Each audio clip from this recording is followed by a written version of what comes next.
Hello and welcome to SOUQ Pulse. My name is SOUQ, John Roger SOUQ, and it's always a pleasure being here by 4 p.m. Nigerian time, West African time. I don't know what time it is in your own time zone, but once it's 4, my spirit is always high, and I'm happy knowing fully well that you are on that other side, waiting, being part. You've logged in, you've called your family, you've called your friends, and we are all part of this conversation.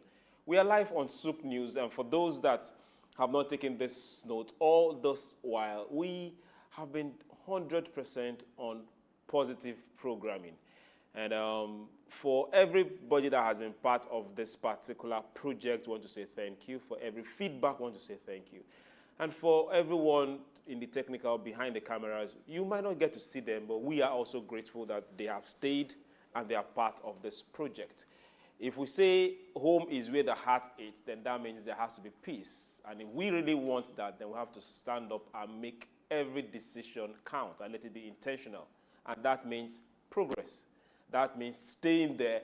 And like Dr. Idahosa said some days back, pray and have that grace to go through the tough times. It's not just divine favor or merited favor, but the strength to go through whatever it is and come out better on that other side. Remember, I will say, never keep quiet on SOUQ Pulse. Good, bad, speak it. Come together, let's talk about it and find solutions.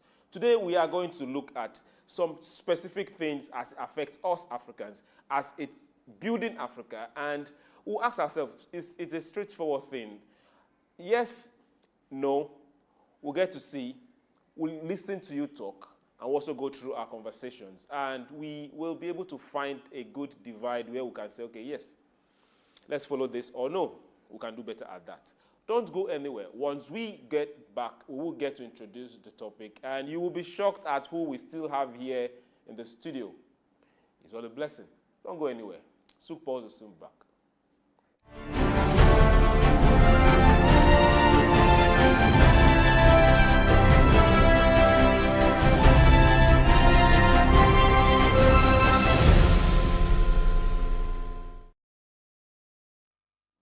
Yes, welcome back. It's SOUQ Pulse.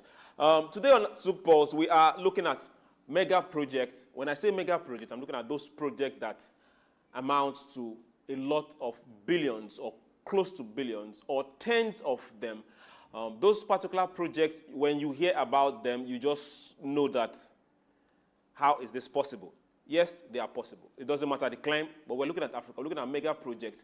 And we're also looking at, okay, should we keep embarking on mega projects, or should we focus on sustainable projects? They might not be that big, but we know that okay, with time, we see them through. Now, why are we asking these particular questions? We've had a lot of mega projects. I don't want to use any form of negative words to qualify them. Over the years, they've not been completed. A lot have been started.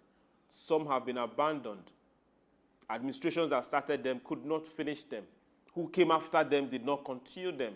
A different party came into government and that particular one was stopped. There are a whole lot of issues. But now we're looking at mega projects and sustainable projects. What should we focus on in Africa? How should we go? Mega projects are beautiful if we see them through. Then we'll also now be looking at some other underlying issues that come with this mega project. We'll go to different countries in Africa, bring out different projects, and get to hear you talk. And to educate us and talk about this today, Your Excellencies, distinguished ladies and gentlemen, we still have in Nigeria, Lagos to be precise, Dr. Idahosa. Sir, you're welcome to SOUQ Pulse. My pleasure to be here again this afternoon. Yes, I really want your smile level to increase. I know you want to leave, but we really get to hold you down and appreciate the time you're going to spend with us till maybe next time, maybe to Zoom, we'll be calling you from a different part of the globe. But for now, thank you very much for still being here. My pleasure always. Thank you, sir. So now we are looking at mega projects and we are looking at also sustainable projects. When I say sustainable projects, I'm looking at projects that are, the budgets are within the reach of the budget of the countries, budget of the smaller states, budget that you can easily go on the budget and say, we are doing this within the budget, and in a year, in 6 months, in 2 years, at most 3 years, they are completed. Now, should we focus on those kind of projects, or for a lot of administrations, they come in with very grandeur dreams, and they initiate a lot of projects. Now, a lot of these other mega projects are also projects that are not, most of them, 99% of them are not funded by African banks, are not funded by African projects. The sad part of it that I didn't want to mention, 99.9% of them are not contracted to African companies. Most of them are funded by where the fund is coming and contracted to where the fund is coming. They determine what happens. Should we focus on those kind of mega projects, or should we just go with our sustainable projects? Well, I think in my view, given the level of our wealth and richness,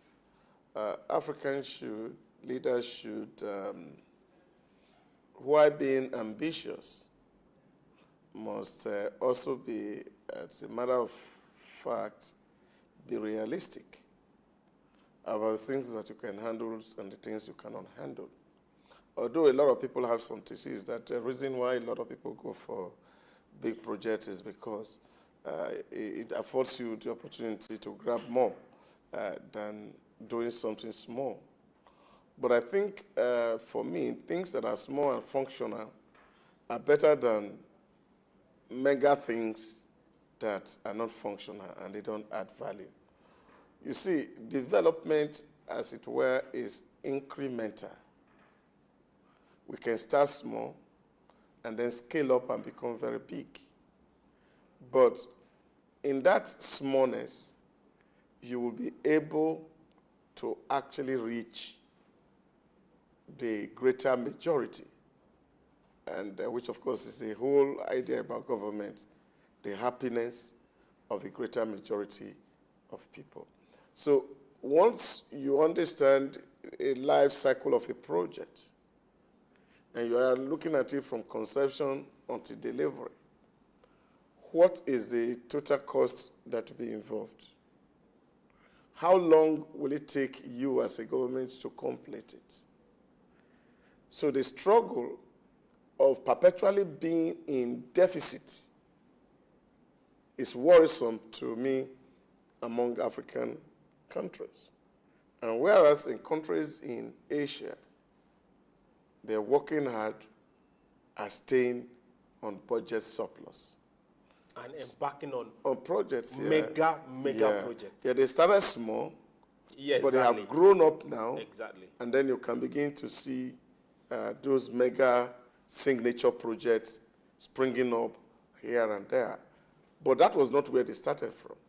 And you remember in those days, even in terms of industrialization, when somebody give you, as we were growing up, and they say this is a made in Japan product, it's like what some years ago people called made in Taiwan, made in China.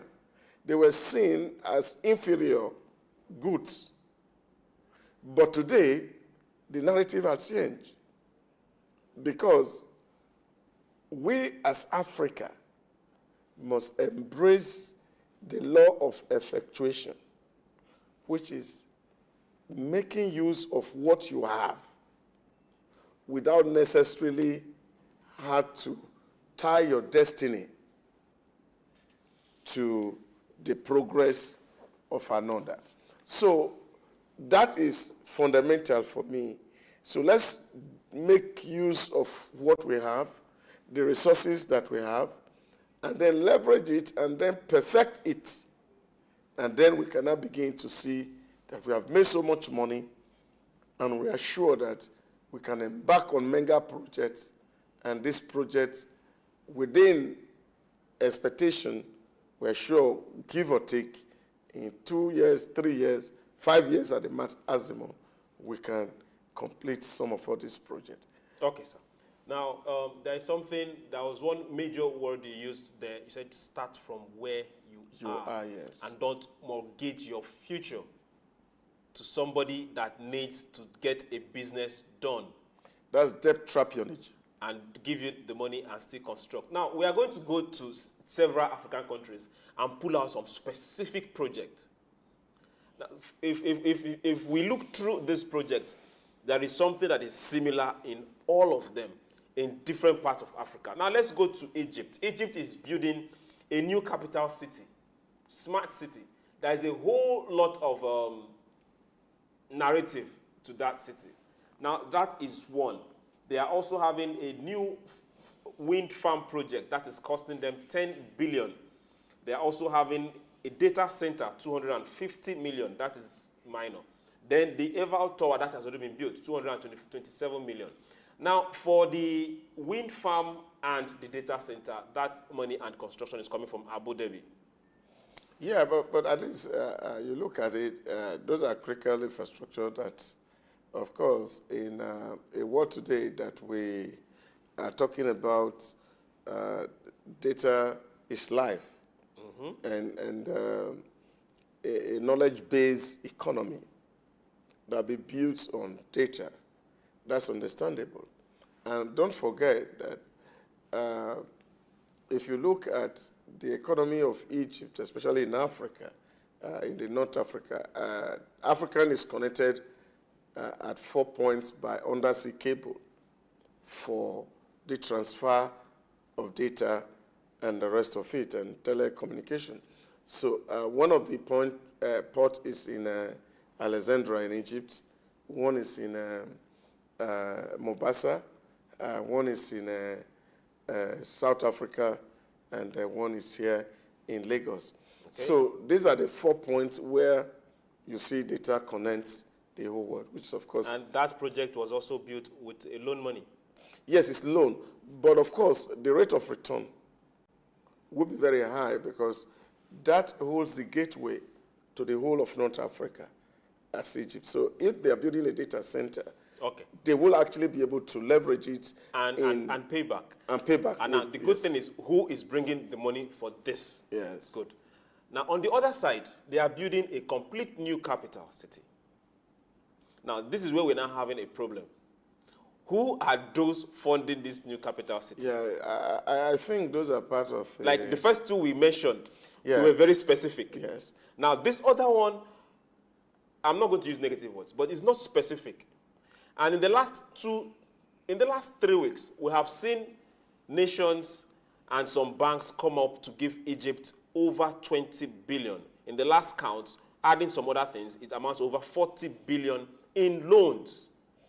You see, for me, is when you have surplus, you have so much money, and then you are getting to that point of saturation that you are not able to create a job or employment, and then say, oh, I have more money, I need to build. We can decide to conceive a new city. Which of course, yes, of course, then you have the money to really fund it. Like what happened in Abuja. Yeah. Then. Yeah, but you see, even what happened in Abuja, though it was not because there was so much money, it was a security implication of having Lagos very close to the water, that if you have issues, especially when you saw that the American Marine is walking through this waterway, and the Dodam Barrack is just here where your capital is. And then that becomes very risky if you don't even have the power and technology to protect your waterway. That was the real reasoning behind moving the capital out of Lagos at that time. It was hugely because of security issue. Okay, and thanks to Otta coup that happened in 1990, after that coup, then of course, Babangida needed to run away from Lagos. People learned by force. And therefore, they have to quickly ensure that Abuja was in place. But prior to that time, the plan to move really started in the 1970s. Okay. And that was actually to see how to get a city capital, which of course was not too close to the water. And people can just have Benin Republic or use Ghana, Cameroon as a launch pad on your state capital. Once your state capital is captured, then of course you have lost your independence. So I think that was actually the reasoning around the movement and the contemplation in the 1970s. But then of course the economy too was good. The construction was not based on borrowing. No, then the economy was good, and I think you remember those days during the days of Gowon, where, of course, it was... Can you use the words you remember in the right context? Yeah, what I'm saying... I wasn't there, sir. Yes, what I'm saying, in those days, Okay. when Gowon was the president of Nigeria, and In it was... our days, that would sound better. and it was actually reported widely and globally when in an international conference, he said the problem in Nigeria was not really money, but how to spend the money. That was the issue at that time. So we have so much money, and then we're looking for how to spend money. And it was not something that was also done in a secret, where, of course, Nigeria really had to bail out countries like Grenada and pay their civil servant salary for some certain months. And then, of course, there were a whole lot of technical assistance that Nigeria were offering, human capital that were taking all around Africa. With no diplomatic benefit. No diplomatic benefit, because we have so much to offer at that time. Let's still reel some of this. Now, we have the Madiba vaccine production plant in Senegal. We also have the Mosoptoa, Ethiopia, that is 20 square kilometers. Now, let's go back to Mozambique. Mozambique is building a mega dam costing them 4.5 billion for 1,500 megawatts. 1,500 megawatts for 4.5 billion. I feel like shouting, but let me just leave it at that. Now, that particular contract is still not going to a Mozambican firm. That money is not coming from them. That money is coming from outside. That contract is going to somebody from outside. Yeah, but you see, this is where I actually also appreciate the model of our president. When he came in very newly, and he said he's not intending as a leader to go borrowing. And one of the issues that he raised all through the campaign, and of course, we're seeing that he's trying to stick with this, is the fact that he actually need to do signature project, but it does not have to require Nigerian funding it. Even if it's going to be Kataba funding, it will be that, okay, you are providing maybe basic material needed, maybe land, and then some other things that actually you can quantify.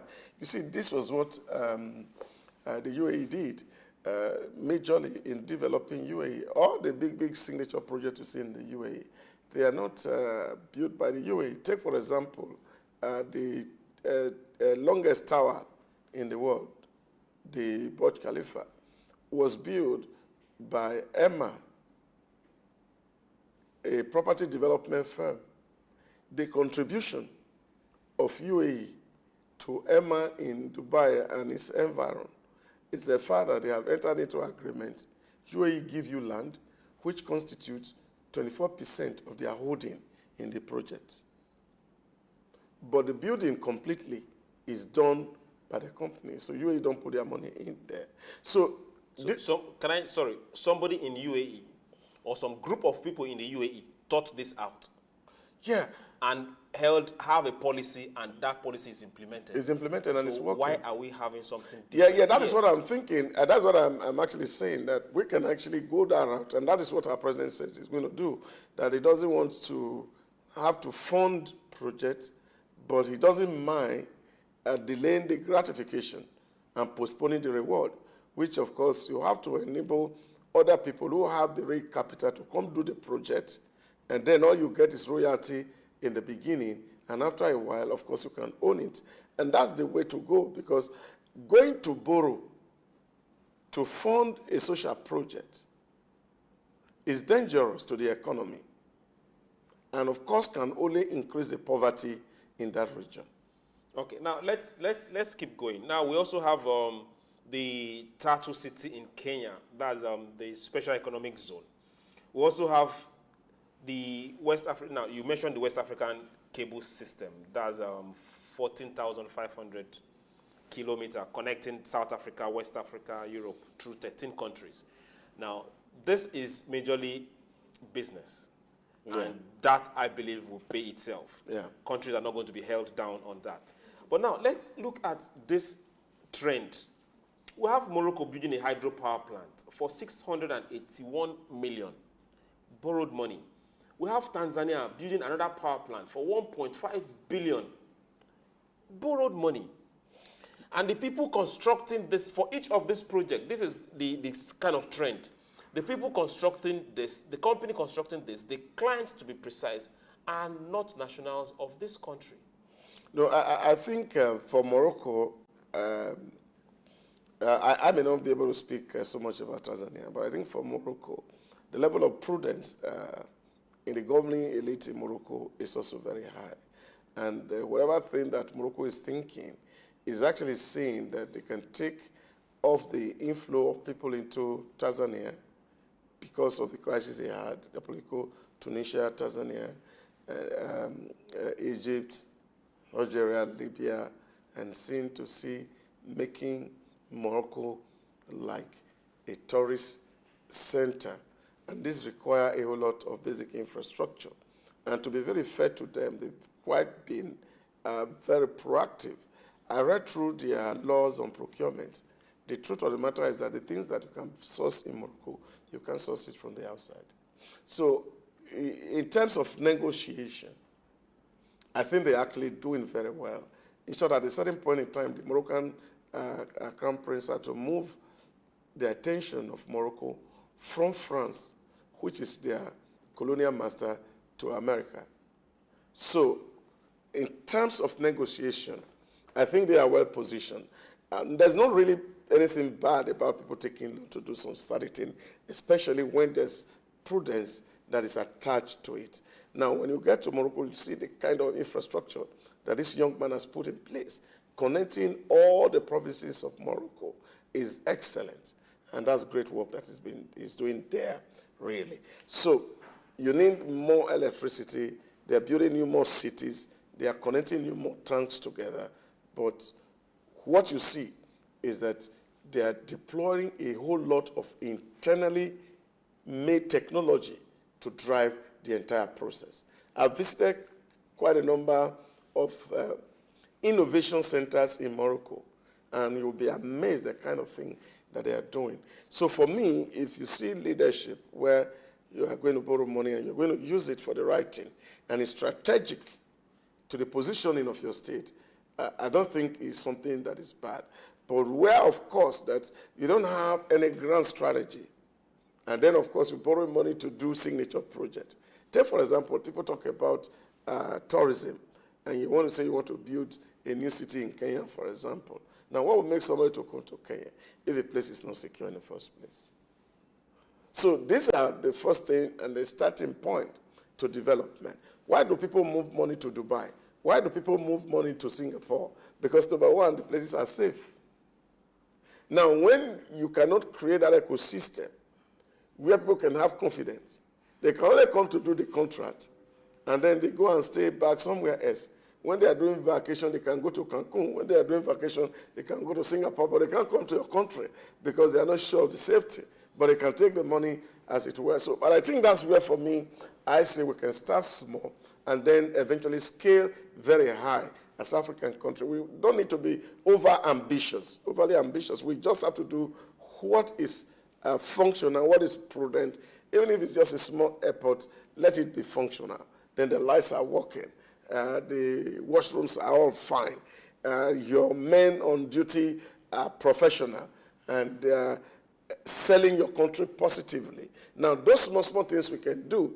And when people begin to see that you have this kind of an ecosystem that will receive people and they feel comfortable in the environment, even those people can begin to think about it. Oh, this is a nice place where we can put investment, we can put money here, and then, of course, you will be at a better position to negotiate infrastructure from those who have the money power. Okay, so he ended and saying being at a better place to negotiate from those who have the money power. Now, we also want to be those that have that money power. Yeah. Sir, is it possible that we ask, initiate, or enforce, or demand that any administration that starts any project must give us a date when that project must be completed, and it must be completed within their time frame?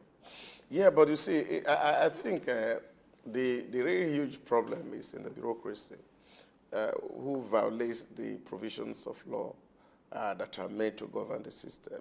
Really, the way the Procurement Act is structured is a fact that if you don't have money, you don't start a project. That's how it's supposed to be. But you see, people keep awarding contracts and without money, and that's flouting the rules, which of course we have given to ourselves. So is it a crime? It is a crime. Why is no one being held accountable? It is that indiscipline that is really the problem. And again, of course, you see, nobody is held accountable because there's this collusion between the political class and the bureaucracy. So this is an issue. So what you see there is that people want to say, oh, I've started something, and then we have to use this thing for campaign. So this is the problem, really, with us, that at the end of the day, all that we're thinking is about campaign, how to win power, how to retain power. And as long as that become the driving force around projects, you can't actually see them succeed. So that's fundamental. But like I was trying to emphasize, which is the rule and principle of effectuation in terms of management. Some years ago, the ruler of Dubai said, oh, we need basic infrastructure, we need good road, we need good ports and all that. But most especially good roads. How are we going to get good roads? If we have to do a big, massive road, 6 lane on both sides, how do we fund it? And then he sat with the council people and they're asking, how are we going to be able to get money to fund this project? And they have options before them. The first is to borrow. And the man said, oh, we don't want to borrow. The second is to go PPP.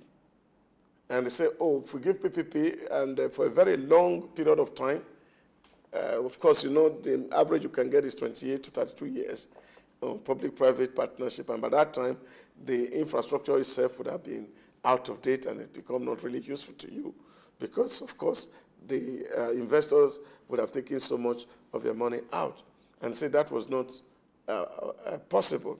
And say, what are the options? And say, oh, except we get a grant, which is free money from other country, but nobody is willing to give you a grant. And say, are there not other possibility? And so they came with the Clean Road Initiative. What was the Clean Road Initiative? They call it SOUQ in Arabic, Project Clean Road. You do one clean road and toll the road and use the collection from that toll that you do to build other infrastructure. And in the last 15, 16 years, UAE has been doing that, and the entire of Dubai is oversaturated with road infrastructure, port infrastructure, because on an annual basis, they are making close to $800 million on SOUQ. So this is possibility, and this is what any nation can copy if we prioritize development over and above politics. But in Africa, most especially, the focus is on how to grab and retain power and be in charge.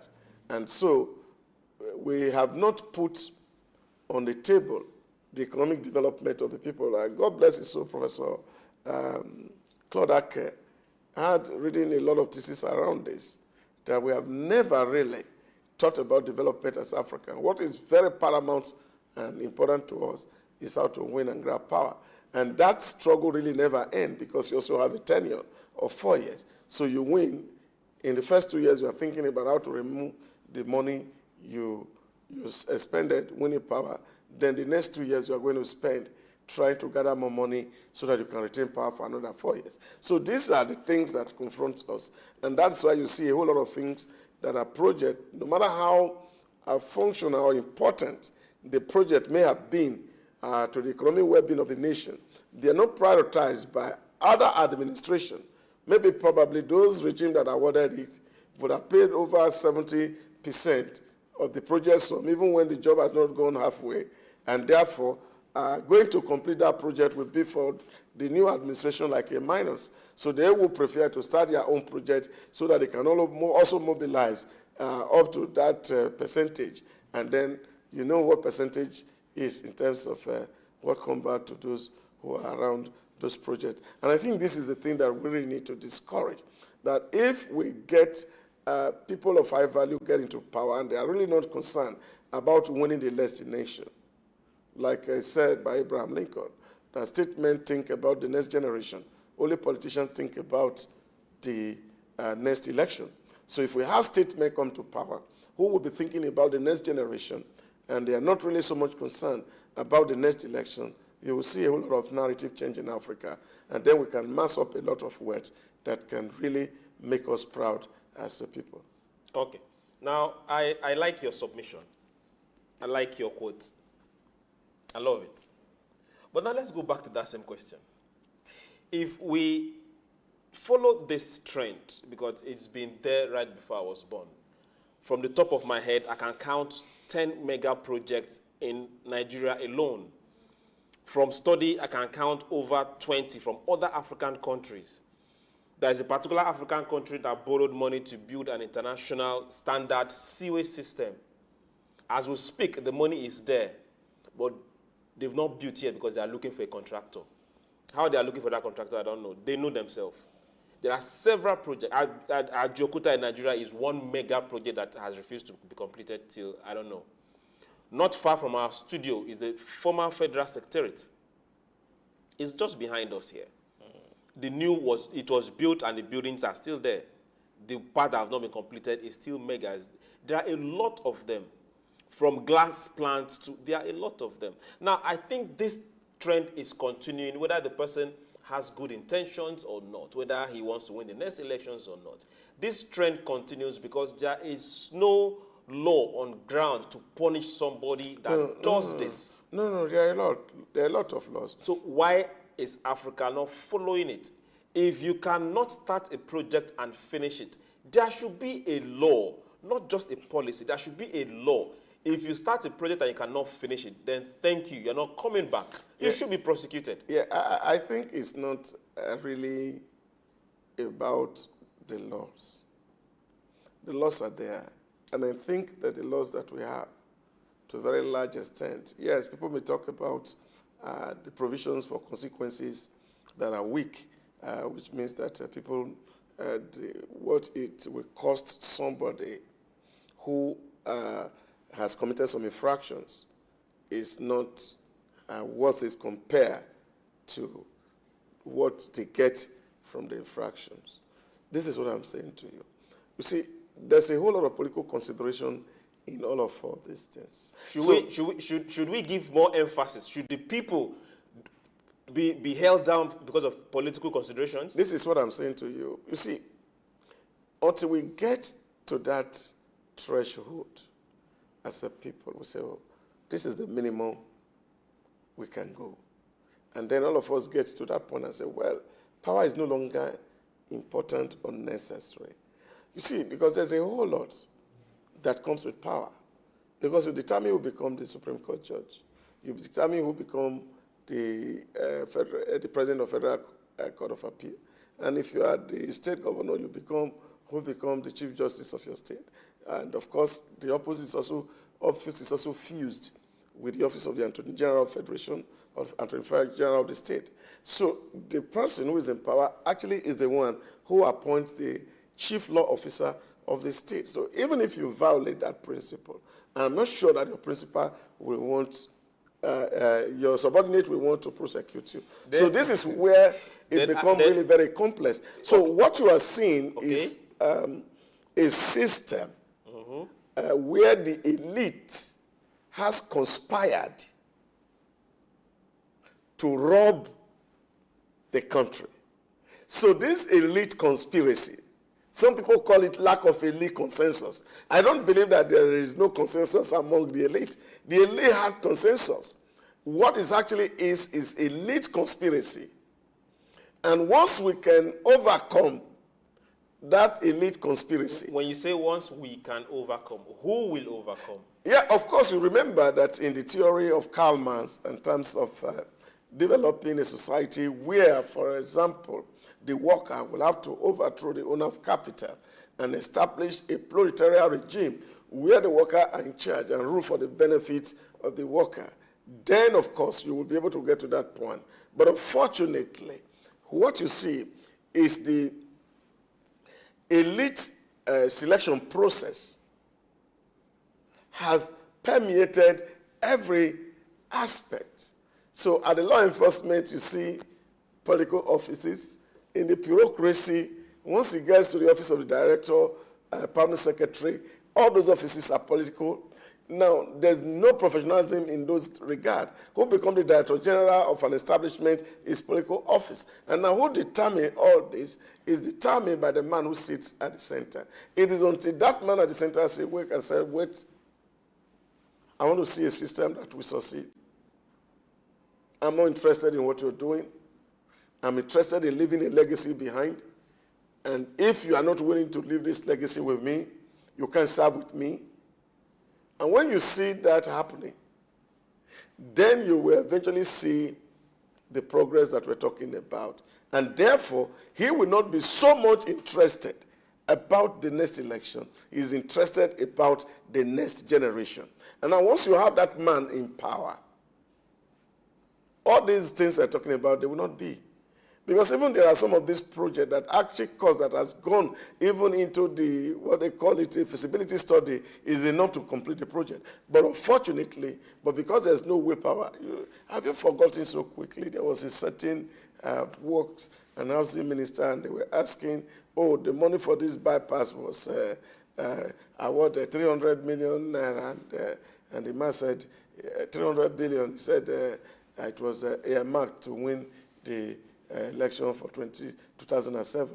So we have seen that in this country. So these are the issues, and these are the things that confront us. So if you have to deal with the real issue, is start with who is on the top, and there's not really too much interested. Must it start with who is at the top? Oh yes, it has to start because since we've had this play out over the years. Yes. What is the plan, and what is the action, and what should the followers do? Yeah, but see, this is where, of course, you see all across the country, there's a feeling of learned helplessness. Why? Yeah, because we don't want to seek and make sure that they are accountable. Everyone just sits and say, okay, it's your turn. It's my turn next time. You see, the real question is how do you really hold people accountable when it's not within your control to determine how clean a process can be. Maximum you do is, it was last election, you hear a lot of cliche about if you're not happy with the outcome, go to the court. And then people say, oh, we know why now we say you should go to court, because we're so sure that the outcome of the court will not as be, except that you're advocating instrument of violence.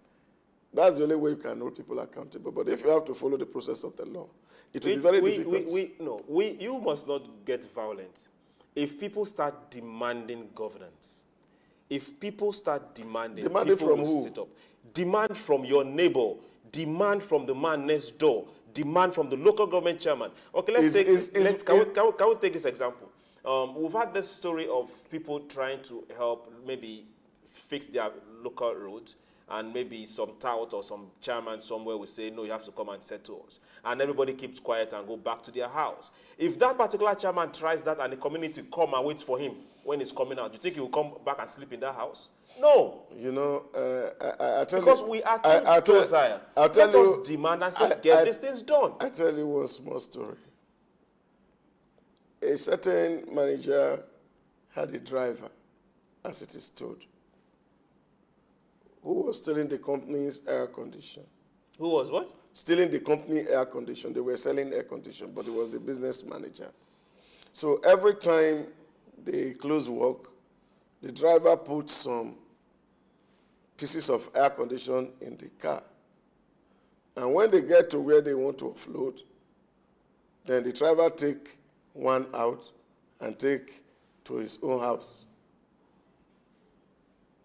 And by the time stock was taken, the manager said to the driver, it's only two of us that is understanding the number here. This is how much I think I'll come and say, yes, that he also takes some. Now, it became very difficult for the man to even sack the driver, because the driver said, well, me, I will go and tell the company that we have been taking this air condition. Now, that's the kind of scenario that you see around. And that's We are all guilty. We are all very guilty. And that's why you see these issues of accountability. Where it could happen, really, it's in the area, for example, where you see, like the president said that if you don't like a leader, when it comes to seek your mandate, vote him out. But we have also seen the rule, and that's why I say to you, what are the instruments for power here? Is money and force, violence. Okay. Now, aside money and violence, now, for those that are wondering how did we get here, we are looking at mega projects. We're also looking at some other projects. And now these projects are either abandoned or not done, or we see budgets for them and we don't get to see them. And we're asking ourselves, how can we stop this trend? Can we get legislation to punish who starts a project and don't finish it, or who doesn't even start at all? That is how we've gotten to this particular place. Now, must it be money and violence? It shouldn't be, and that's where we need a whole lot of reform in terms of value reorientation for our people.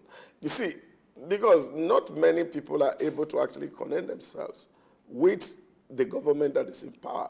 So because of this gap between the governed and the governors, it is difficult for them to actually see themselves as the owner of government projects. So that's why you see, even when critical state infrastructure are being vandalized, people don't pay attention because they feel it does not belong to them. Now, until we can begin to take ownership of the state and say, this thing actually belongs to us, and because it belongs to us, we are going to preserve it together, then we will not go anywhere.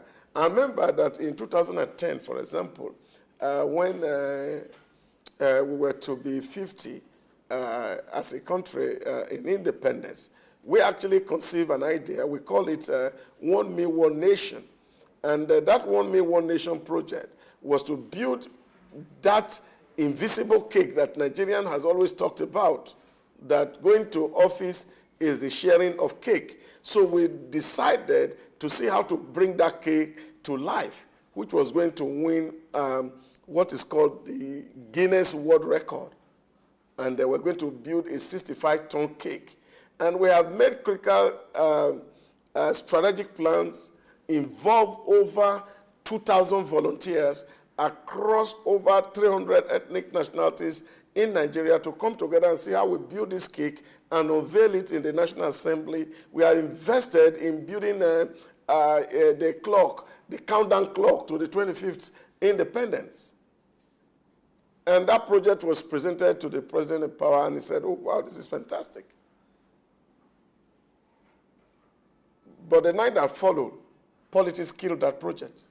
You see, because what we really wanted to do was to see how we can drive a communication of a reorientation of Nigerians to say, this cake painted in the color, this is a national cake we've been talking about. It belongs to all of us. And we have responsibility to protect this cake, that not only just few people gain access to it, that everybody should have access to it. So it was going to be an anti-corruption slogan for us. But unfortunately, there was poor understanding from the elites that were in power at that time, and therefore that project was bungled, even when we were not going to take any dime from government to execute that project. So this is the kind of things that I'm talking about. So it was more of interest. Interest, yeah. This is what it is because, and what is interest here, as far as I'm concerned, the interest is power. So this is why our economy is built on the superstructure of politics, which is abnormal. Politics of their interest. So if the politics is built on the superstructure of economy, then the things we're talking about, they become very possible. So people know that this place is no go area. This critical infrastructure belongs to us. So people can wake up in the morning and say, God bless America, because America is theirs. Irrespective of who president is in power, it doesn't matter. It's God bless America. So until we begin to see, you can imagine 60 years after living together, you are still hearing all this echo of divisions. Oh, Nigeria cannot work. We have to dismember. And hear all those arguments. And now you are asking, really, why is this argument for dismemberment? And you find that these arguments are real within the elite, who feels that a smaller unit we afford them the opportunity to be the one who determine how the cake will be shared. I don't see anything wrong with the Republic. I don't see anything wrong with Nigeria. I don't think that we need to divide to be, because, of course, the size is an added value for us as a people.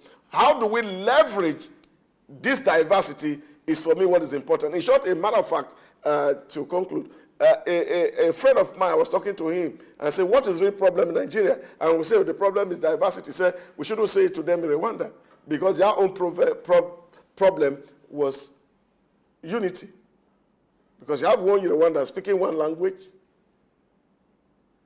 belonging to one ancestral land, and then they enter into that genocide and kill themselves. How do you come to tell them that it's because we are diverse, that there's more value in diversity than in unity? But unfortunately, we have really not been able to manage this diversity. It's not because it's complex to manage, because as a man from Edo State, I don't have a problem with a man from Ifufude in down northeast. I don't have a problem with somebody who is from the Kalabari. I don't have a problem with anybody from Oyo or Osun State. So we can meet together at business table and talk about money. Okay. The only place where this become not workable, it's when it comes to sharing that cake. And it's unfortunate. Must we share the cake?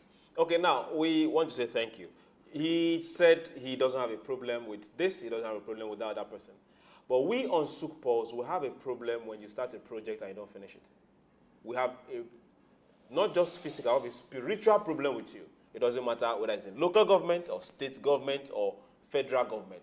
If your tenure is rounding up, you make sure that whoever is coming up finishes that project. That is how we develop a nation. That is how a continent is developed.